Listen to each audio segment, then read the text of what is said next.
So for better understanding, I will put forward one example over here to understand these measures theoretically.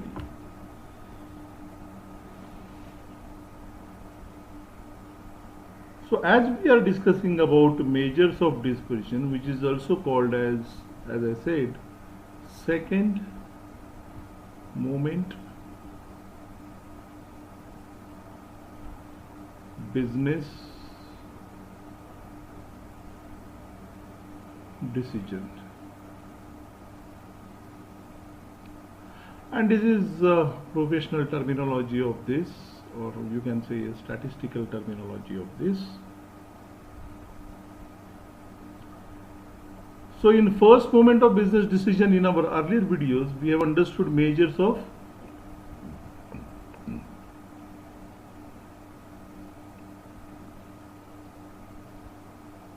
centrality, right? And now we are going to understand the measures of dispersion. So what is the difference between measures of centrality and measures of dispersion? Let us first understand the difference between centrality and dispersion. So when it comes to dispersion, we are actually talking about the variation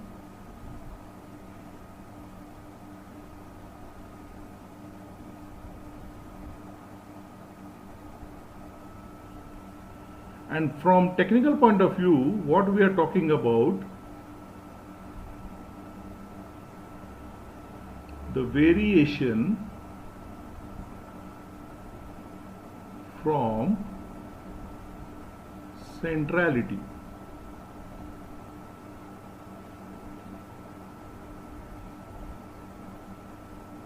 So let us understand this with an example.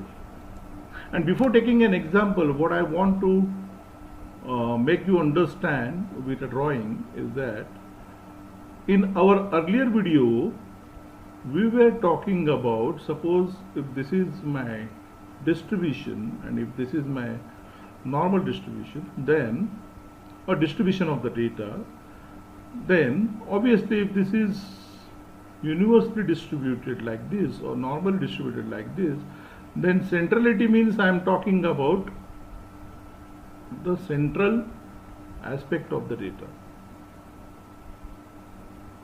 Now what we are going to discuss when we are going to discuss about dispersion is, suppose these are my data points, right, lying on my x-axis.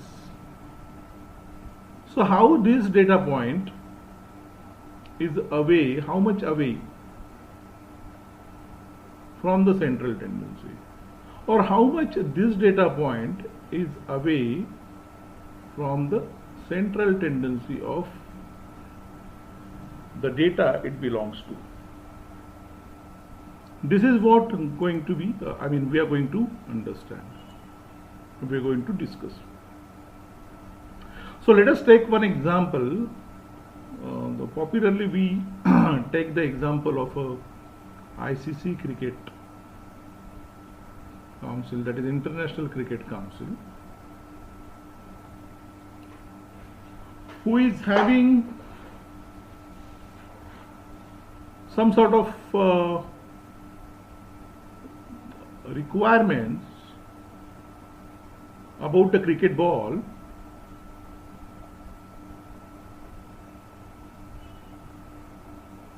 to be manufactured.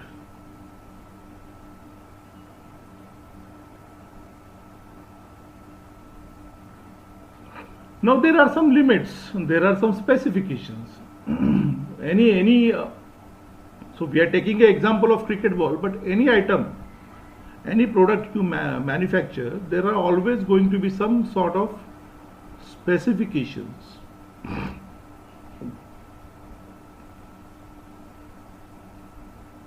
Or so to say, specification limits. Like in this particular case, if a ball is being manufactured, then the International Cricket Council has defined some sort of upper specification limit and lower specification limit. Now that limit is something like 224 millimeters and 229 millimeters. Now if you calculate the average of these two numbers, it comes to around 226.5 millimeters. Now if this organization has to finalize a tender with a manufacturing companies, let's say there are two companies, namely A and B, who have completed the tender proceedings and all, and also given the samples to be tested by ICC. So ICC has ordered, let's say, 100 samples.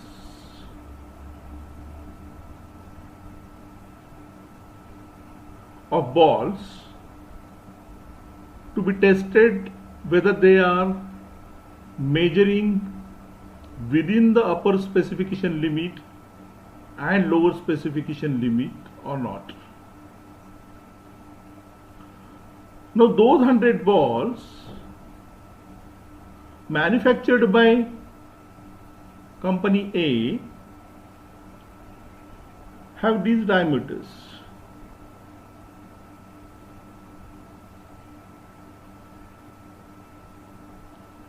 Something like this. I'm just taking because this is just an understanding of how it works or why it is important.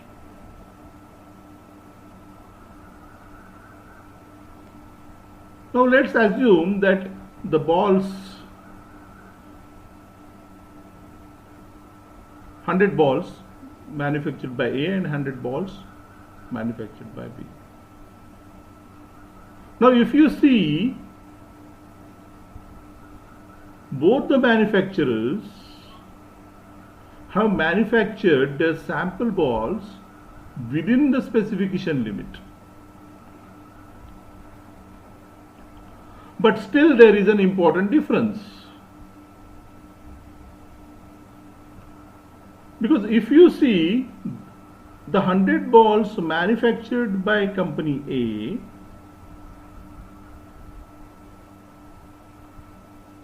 is having this much of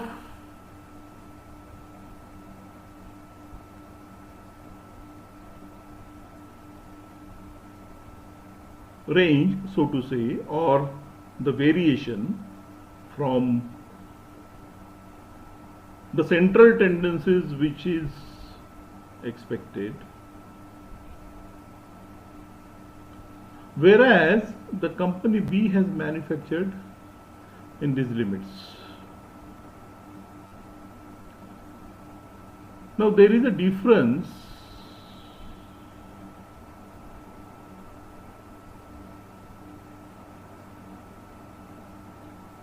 between both the manufacturers. So obviously ICC is going to finalize the tender with B because all the balls manufactured by B are having lesser dispersion or variation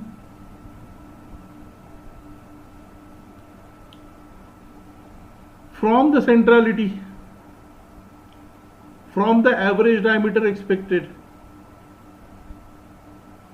whereas company A has manufactured it in a wider range. But then the question arises that both the manufacturers have manufactured all the sample balls within the so-called specification limit provided by ICC. Then why shall ICC go and finalize the tender with B instead of going with A? A also has manufactured the balls within the limit. So the thing over here is ICC is thinking about that there is this much chance, or there is a chance that A might cross the limit because A's machines are producing the balls with such variation as compared to B.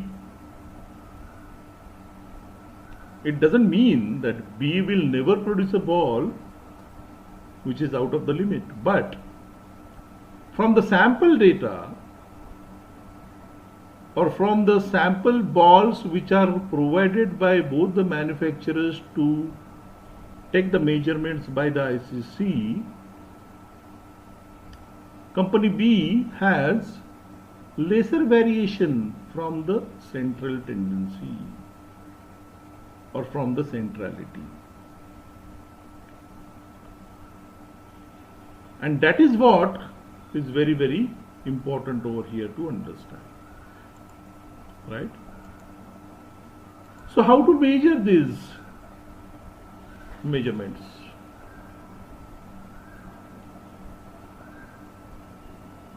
So there are some formulas, and there are again 3 different measures when it comes to measures of dispersion.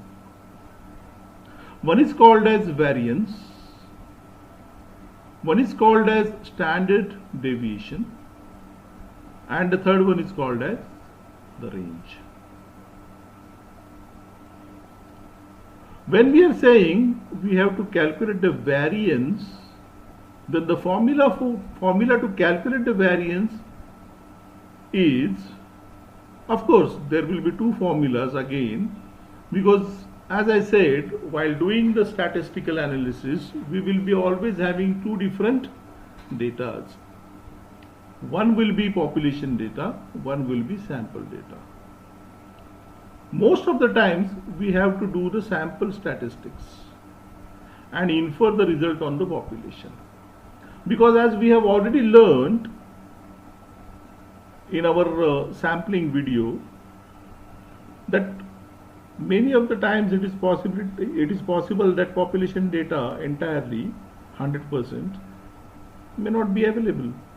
So by taking the samples, we will infer our statements, our statistical analysis, our comments to the population. So to calculate the variance for the population, the formula is sigma square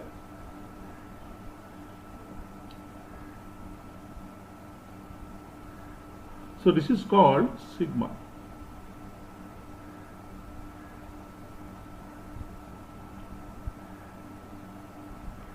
So sigma square is equal to summation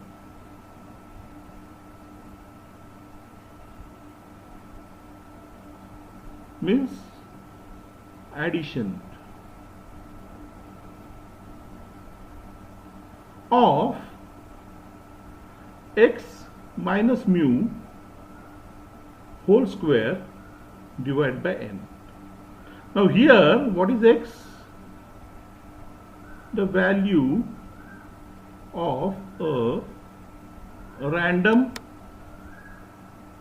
variable. Now what is random variable? We have already discussed, and I have created a video for that, so you can watch back that. What is mu? Just in earlier videos we have seen mu is nothing but the mean or average of values in or stored in random variable. The whole square of that and summation of all those values divide by n. What is n? Capital N? The total number of values in my random variable. So now let us take an example.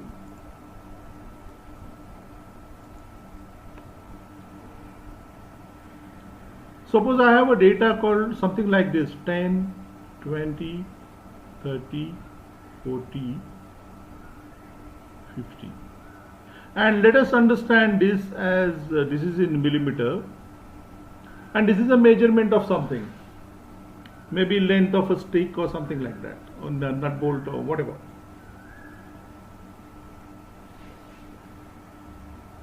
Now this is going to be, so let us, let me light it, diameter in mm of something. Now this is going to be my x. So I have to first calculate the average of this. So as we have already studied how to calculate the average, 10 plus 20 plus 30 plus 40 plus 50 divided by 5 is going to be 90, 120, 140, 150 divided by 5 is going to be 30. So this is going to be my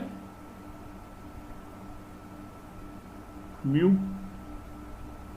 So I got the value for x, I got the value for mu. Now I want to calculate the variance for this particular data. So to calculate that, what I'm going to do is, for every value of x,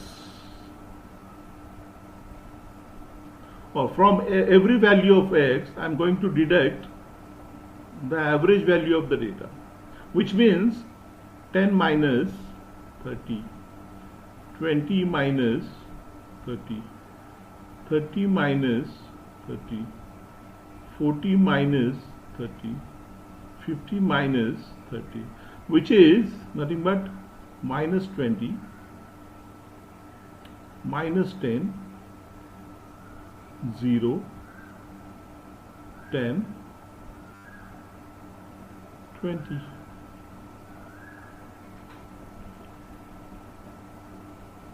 Now I have to take the square of it, square of the differences. So I have to take the square of the differences.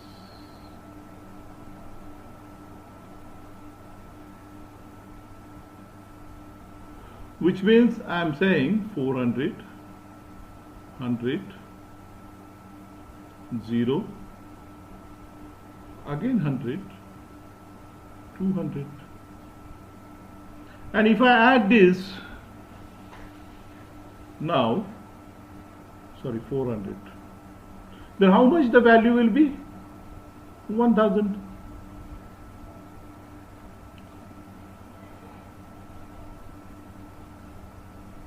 Right? So out of this part, sigma square equal to x minus mu whole square divided by n. The numerator I have got as 1000. And how many numbers are there? 1, 2, 3, 4, 5. So divide by 5 is going to be my sigma square.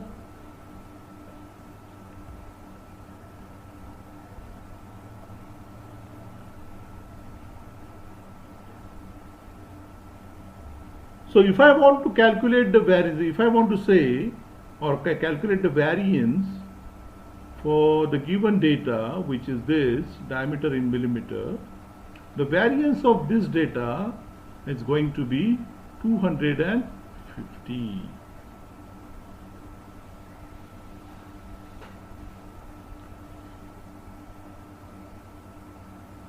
Now what happened over here?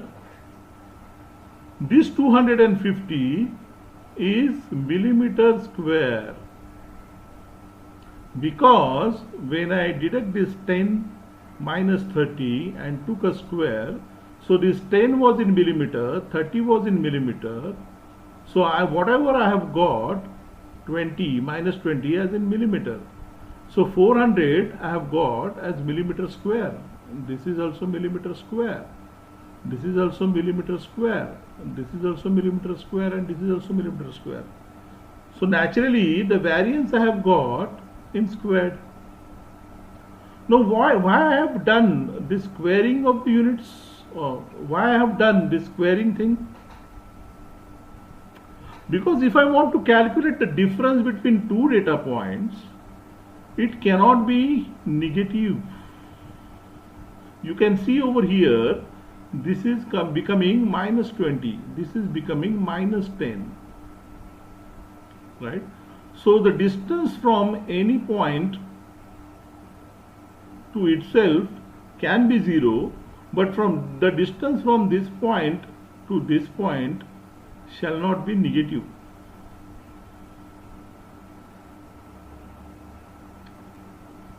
So because I don't want the negative effect in it,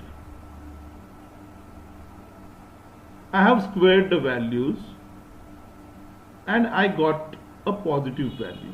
So you can see here minus 20 becomes 400. So ultimately I have got a positive value. But what happens over here?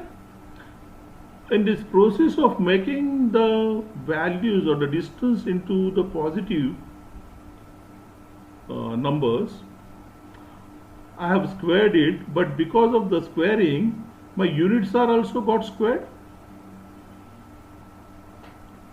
Now to do any kind of analysis, the squaring of units is not going to be helpful. So to remove the squaring effects, another measure have come, and that is called as standard deviation, which is nothing but average variation from the average of the data.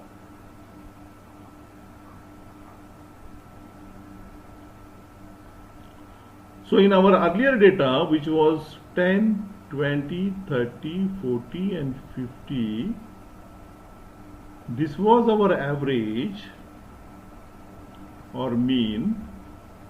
So I want to calculate what I am interested in, how far away this 10 from this 30, how far away this 40 is from this 40. Okay. So to calculate that, I can use this measure, which is going to give me the average variation, okay, not the exact variation, the average variation from the average of the data. And to calculate that, we are going to use, because whenever we are dividing it with n, we are talking about average. So to calculate the standard deviation, we simply have to take the square root of this formula. That's it. What we have to do is, we have to take the square root of this formula, which is variance for population. So we will get sigma, instead of sigma square, we will get sigma is equal to square root of summation of xi minus mu whole square divided by n, where I equal to 1 to I equal to n. Now this is going to give me the standard deviation of the data. Now, like we have calculated it for the population, similarly it will be there for sample. The only thing is that there is some differences in the formula and some, what you can say, the assignment operators, or not assignment operator, but the expression changes over here. Like variance will be denoted by sigma square, standard deviation will be denoted by sigma, and that is when we are talking about population. For sample, the variance will be denoted by S square and the standard deviation will be denoted by S. So from earlier video and this video, one thing we have understood that whenever we are talking about population parameters, these are called population parameters and these are sample parameters. So whenever we are discussing about population parameters,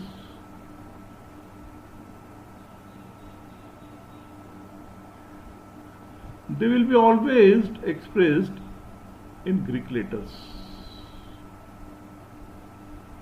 Whereas sample parameters you will find always will be explained in English letters. This is one more difference. And the difference within the formula is this capital N has been replaced by small n minus 1. This small n denotes the number of observations or number of data points like this 10, 20, 30, 40 and 50. If this is going to be my population, then 30 and 40 can be my sample for this population because it is a part of the population.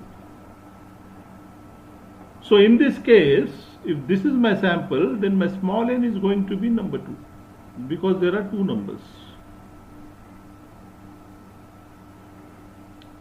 Right? So to calculate the variance and standard deviation for sample, we use these formulas.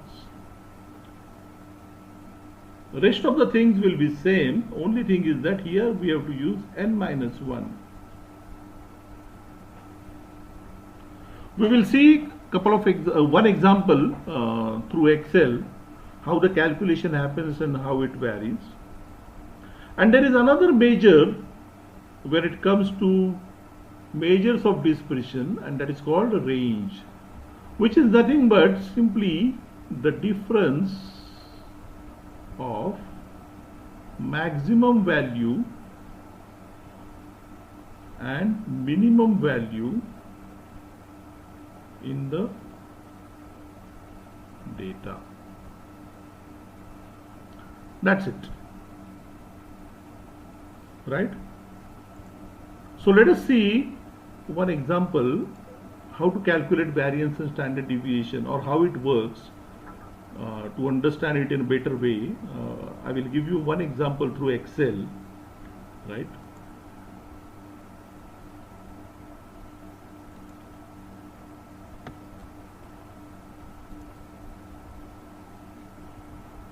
So you can see over here, when it comes to measures of dispersion, let me remove all this.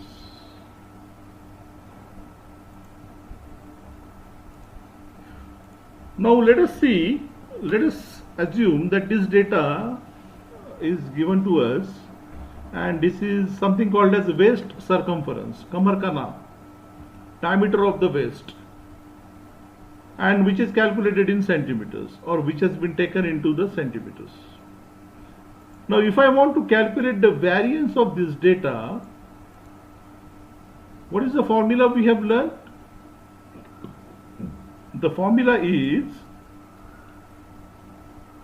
x minus mu whole square divided by capital N, summation of x minus mu whole square divided by capital N. So capital N is nothing but how many data points we are having? We are having 23, the count of the numbers. So let us first calculate the average for this data, and the average for this data is going to be this.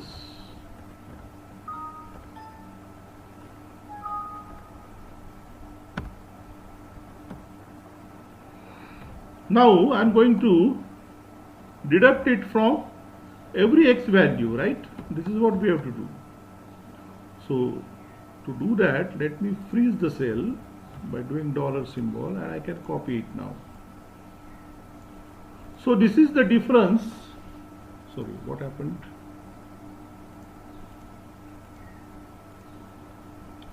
Okay.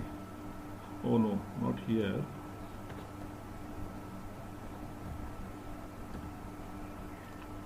So this is the difference of each value with the average value of the data. Now we have to do the square of this.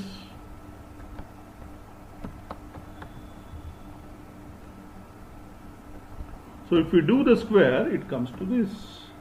Now we have to do the summation of all these values.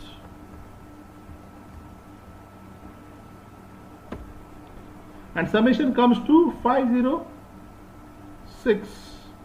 And how many number of data points are there? 23. So this divided by this. This is going to be my variance. And if I use the Excel formula, there is a formula in Excel to calculate the variance for population and variance for sample. So I'm going to use, because I'm calculating the variance for population first, then we will calculate it for sample. So if I want to calculate the variance for population, you can see we will get the same value. Similarly, to calculate the standard deviation, we simply have to take the square root of this value. So this is going to be the standard deviation, and if I want to calculate it with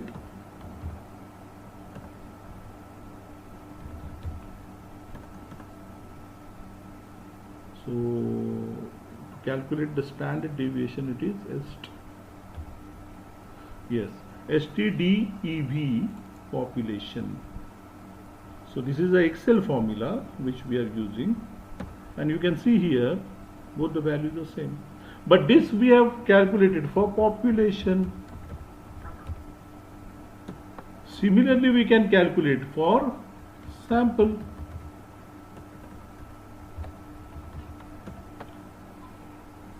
So to calculate it for sample, I need a sample. So how to get the sample? So as we have learned, the random sampling process, right? So I'm going to do a random sampling over here. I'm just taking some values from my population data. If I assume it to be as population of the data given, and let's take these many values, and this is going to be my sample. Now how many values are there in sample? If you see, there are 12 values within the sample. Now let us first calculate the average for these values.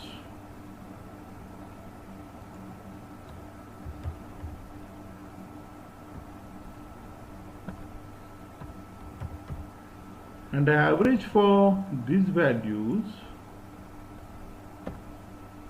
is going to be 75.45. Now let us deduct, that is x minus mu,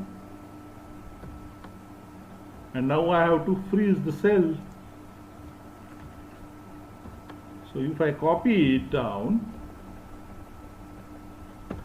this is the differences I have got from each data point to the average of the data.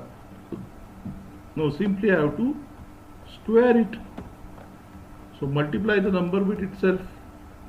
That is squaring of the data. Now take the summation of it. So if I do the summation of it, it comes to 418. Now take now how many data points are there? There are 12 data points. But what is the formula to calculate the sample standard sample variance? N minus 1. We have to divide this summation by n minus 1. So let us divide it by n minus 1, that is 12 minus 1, which is 11. So it is 38.00, right? So let me do this thing. Okay, so this is 12, and this is going to be this divided by this minus 1, right? And this is my variance for sample. If I calculate it by using the Excel formula, then it comes to same. It has to, basically. Why it is coming different? Because how many data points are there? 12. So 12 is the count, right? So I have to use it with the bracket, right? So this is what the variance for sample, and to calculate variance standard deviation we have to take the square root of which value? Of this value. And to calculate the STDV, standard deviation, for sample for this data, you can see, and this is the SD sample. So this is how the variance and standard deviation formula works. This is just, see, going forward we are going to understand all this formula with such examples so that we can understand that how the formula works.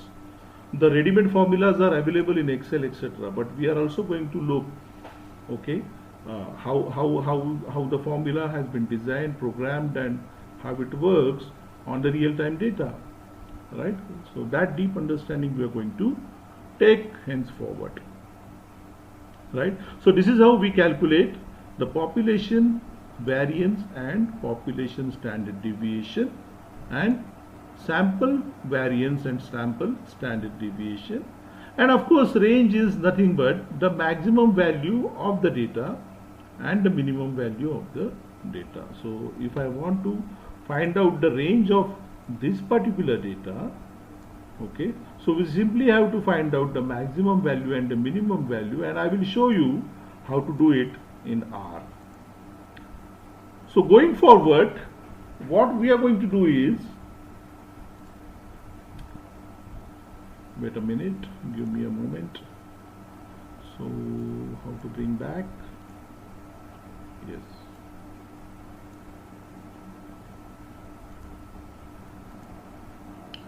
Right. So going forward, what we are going to do is, we are going to understand these formulas and statistical formulas, etc. Theoretically, we will see some examples through Excel as well, how they works. And I am also going to show you what are the functions available in R and Python, both the languages, to get these measurements done, right? So that's it for today's video. If you have any questions, you can please post all those your questions on any of my communication number, channel links available in the description of this window. Okay, so I have LinkedIn account, I have a Facebook page through which you can contact me. You can also write comments in the YouTube window as well, but through Facebook page you can also send me the direct WhatsApp messages if there are any questions, to have the direct communication with me. And of course you can give me a call as well anytime, right? If you have really liked this video, please hit the like button and share it with your friends who are new learners, beginners into the data science or statistical analysis, etc. And of course, as usual, for those who are watching this video for the first time, I would say that subscribe the YouTube channel so that you will get all the notifications for next developments and coming up videos, right? Thank you very much for watching this video. All the best. Bye bye. See you. Take care.